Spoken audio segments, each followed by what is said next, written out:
Oh, newspapermen meet such interesting people. They know the lowdown, now it can be told. I'll tell you quite reliably off the record about some charming people I have known. For I meet politicians and grafters by the score, killers plain and fancy, it's really quite a bore. Oh, newspapermen meet such interesting people. They wallow in corruption, crime and gore. Ting-a-ling-ling, city desk, full the press, extra, extra, read all about it, it's a mess, meets the test. Oh, newspapermen meet such interesting people. It's wonderful to represent the press. Now you remember Mrs. Sadie Smuggery. Here we are with a half hour of commentary and analysis on media issues. It's the Media Project. I'm Rex Smith here from the Upstate American, as we say, formerly editor of the Times-Union, here with colleagues Alan Chartock, the CEO of Northeast Public Radio, Judy Patrick, formerly editor of the Daily Gazette, vice president she is of the New York Press Association, and Mike Spain, formerly Times-Union associate editor. How you all be today? Check. Oh, good. Check. Beautiful day. Double check. Nice. Welcome, folks, and we hope to have some interesting analysis here. You know, what I think might be the theme of this program is things are getting worse. Now, that's... Wonderful. So all of you optimists here can just change to another station. No, really, I think we need to just talk about the fact that while we have witnessed... years of decline in the media industry, in the news industry, I should say, there are still ways in which the challenges remain, and that as we move into a season of what looks like we have a recession likely to follow, there are layoffs coming. Warner Brothers, Discovery, Paramount, Walt Disney, Comcast, Roku, all of them have been laying off people, and there are more to come. Gazette, the largest newspaper chain, which just did layoffs in November, says there will be more before the end of the year. And it does lead you to wonder what you would tell a young person considering a career in journalism. Dr. Chartock, you are a professor, I say, and you have had young people who have followed your advice, I presume. Would you suggest anybody pursue this as a career? Absolutely, I would. And, I have all my life said, it'll pass. This is a bad time. There'll be better times. And compared to what? I mean, if you're not going to do journalism, what are you going to do? So I think journalism is great. I think the idea that people can get into radio or television or write in newspapers.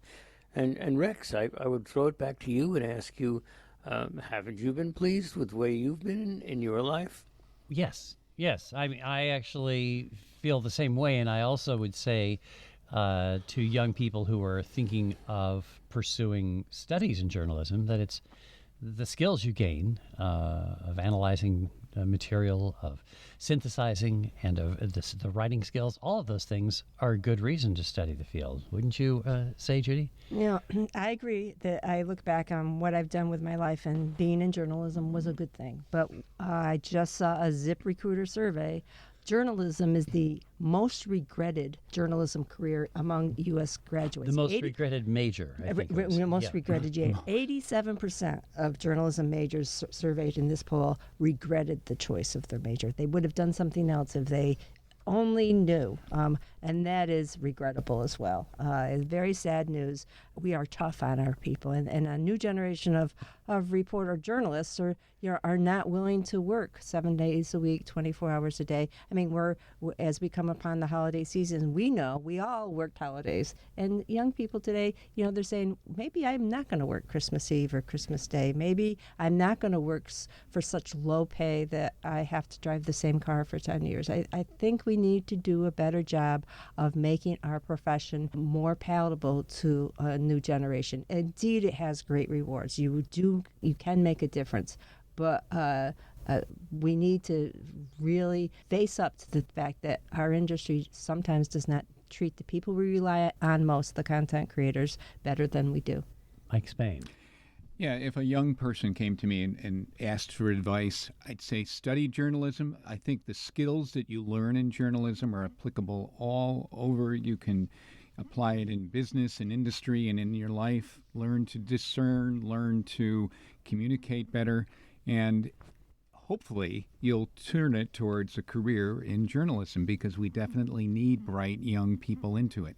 Now, it's a tough time. But one of the positives of having it being a tough time is if you really want to get into journalism, I can remember sending out 75 resumes and getting back 2 letters that said, tell us more, when I was graduating from college back in the 70s. And right now, I think if you want to get into journalism, there are fewer barriers. And it's something that if it works for you, it'll carry itself. It'll be exhilarating, and you can see all the things you just said, Judy. You can see how it can be a very positive, fulfilling career. It can help you enlighten people and make positive change on your community, on your state, on your country. And if you recognize the importance of it,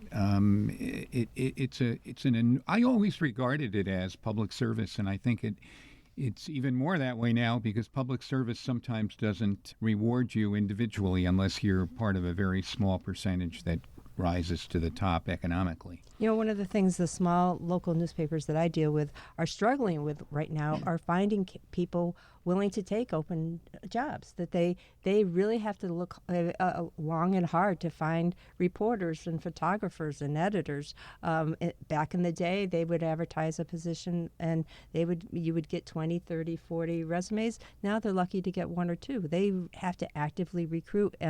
People are getting laid off at some of these bigger companies, but they're not going into journalism, and they definitely aren't going into small local journalism. Yeah, but the reason for that is because the pay is low, the hours are bad, and this discourages people, of course. And the difficulty is, Mike makes the point, well taken, that the barriers to entry are lower because we're able to publish now without owning a press, for example. But that doesn't mean that it's remunerative. And I don't know how you inspire people to this kind of public service when they're not going to be able to make a living. Pay the heating Make a bill. decent living. But as Alan Chartock always says, quoting myself, compared to what? This is a tough time right now in terms of finding people to work in a particular profession. And certainly journalism is finding that.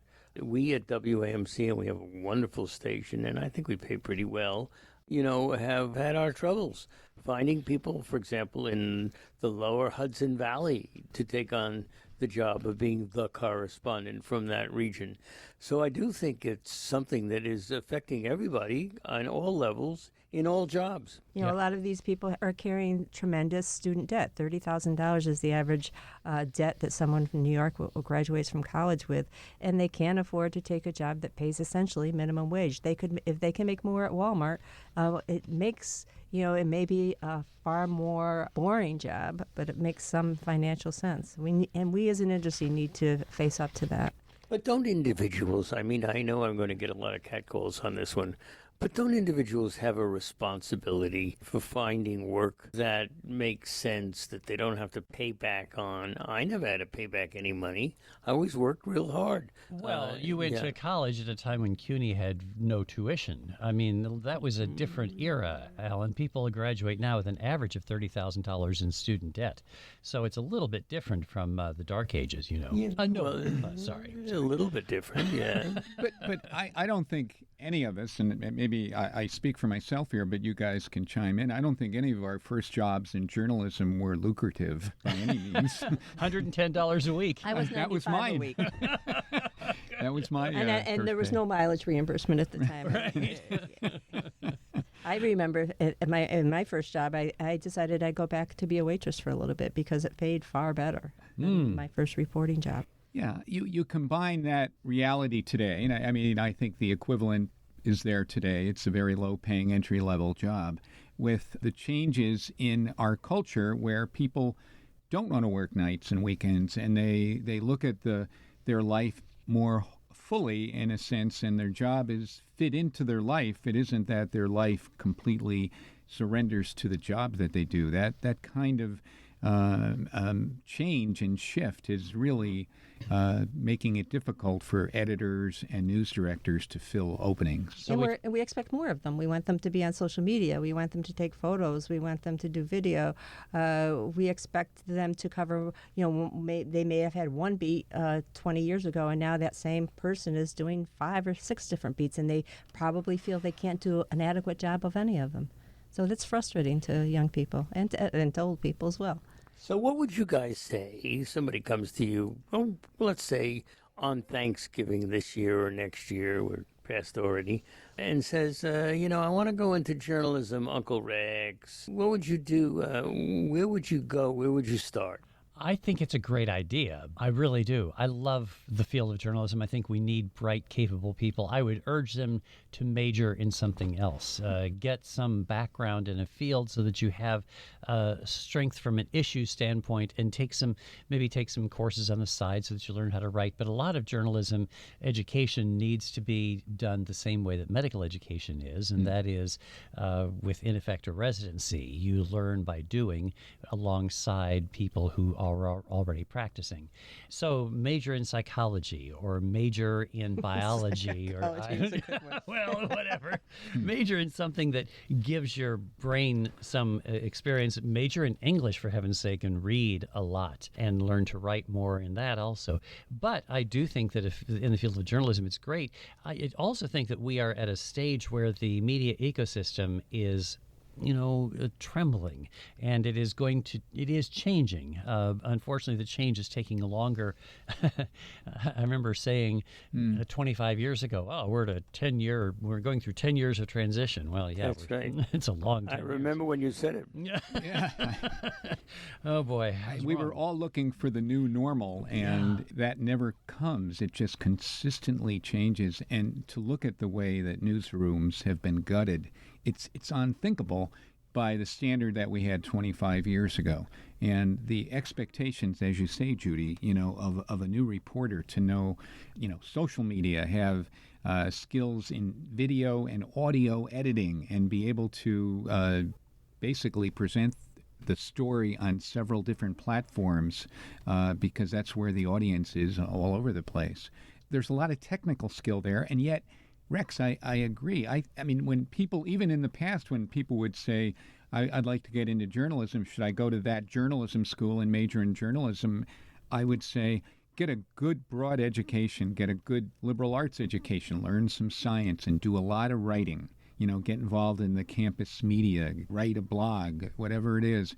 Develop your skills in communicating, but get more than just, a technical journalism education. That's useful. But now you have to have, lots of hands-on skills on computers. Of course, that's almost automatic for a younger generation exactly. too. So maybe that's the answer there. They've been playing video games from the time they were 4 years old, so they easily do what maybe have been a challenge for the older generation. I think on last week's show we talked briefly about a news organization that relies, in a small community, that relies mostly on volunteers, where there are a number of people who will step forward and take on responsibility for this task or that task actually it was not on on last week's program. It was in a conversation I had with a friend who lives in Vermont, and there's a small community.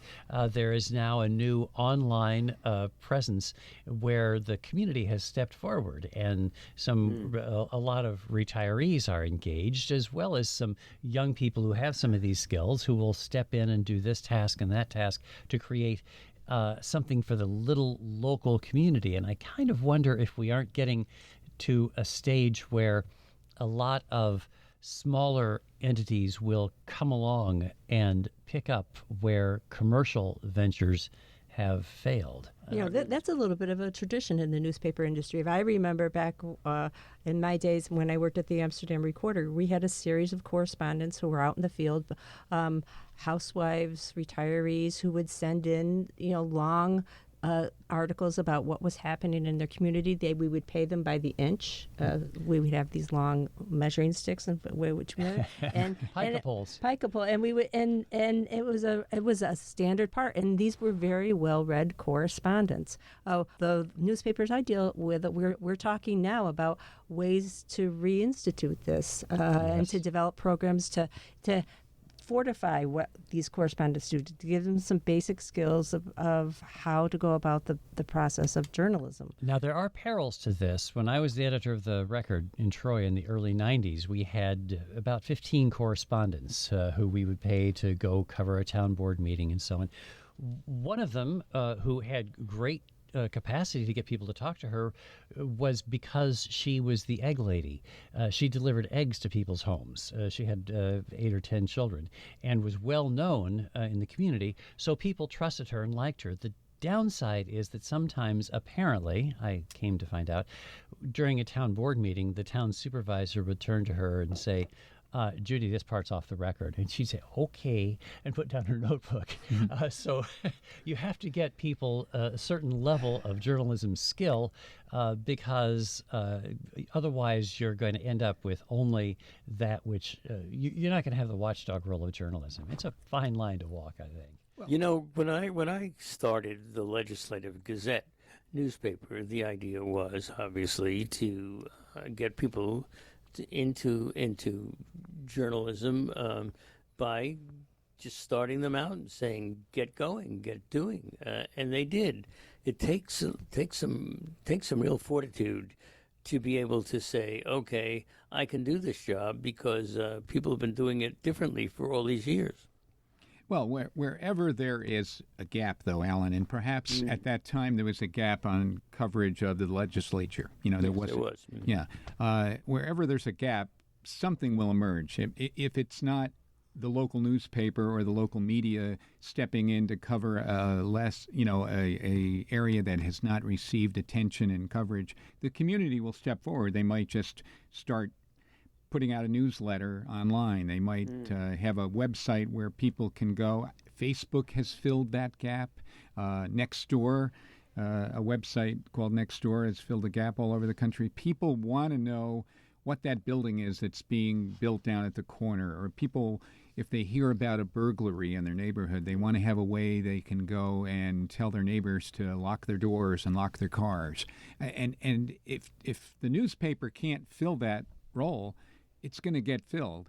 And that, in a way, it's the transition you were talking about you expected 25 years ago, Rex. I mean, it continues, and what the role of the local news reporter is has changed and will change.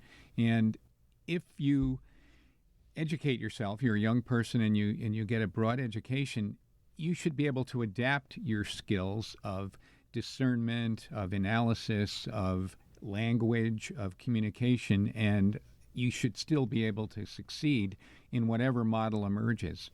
I'd like to ask you guys if you've thought or read a lot about the models in Australia. Now they're looking at it in Canada, where the media is given legal authority to negotiate with the major, companies like Facebook and Google to get back some of the money they have invested in their local news operation that gets gleaned off and put online without any compensation for them. Is that the answer here in the U.S.? We've talked about that some on this program. Alan doesn't support it, but speak for yourself, Rick. Alan doesn't like the idea of giving money to for-profit media. So, is that accurate, Alan? I don't want to misrepresent your point of view. I'm so tired, I have no idea. Well, the word you used, Rex, for profit. If they're really making a profit, then maybe that's another dynamic. That's a good point. Yeah. The difficulty with a number of these, I hope you're right that something will come in to fill the vacuum. The difficulty of where we have news deserts now in so many places around the country is that we may get some small organizations that will step in to do the newsletter kind of work to say, why is that old Victorian house being torn down? What's the service station that's going to take its place? Maybe that will happen, but you won't get the watchdog reporting that has become an important part of the media diet. And you don't, but maybe we will lose that in part because of the lack of confidence, because, of course, the politicians who have constantly been telling people that the politicians, are to be trusted, and the independent news media covering them are not. I don't understand why it is that people believe folks whose careers hinge upon that level of trust from voters rather than the media who are dedicated to trying to tell the truth. I really don't understand why politicians now have more credibility, why Donald Trump is believed by people when the reporters covering him are not. Explain that to me, Lucy. I don't get it, but it's... Yeah, we've been fighting this for years now. There was a recent Knight Foundation Gallup poll that said that most Americans, a far great majority of Americans, believe that news media organizations always put money before their civic responsibilities. That they don't. I mean, I think we would all agree that business interests are important for any media organization. You have to stay in business to do journalism.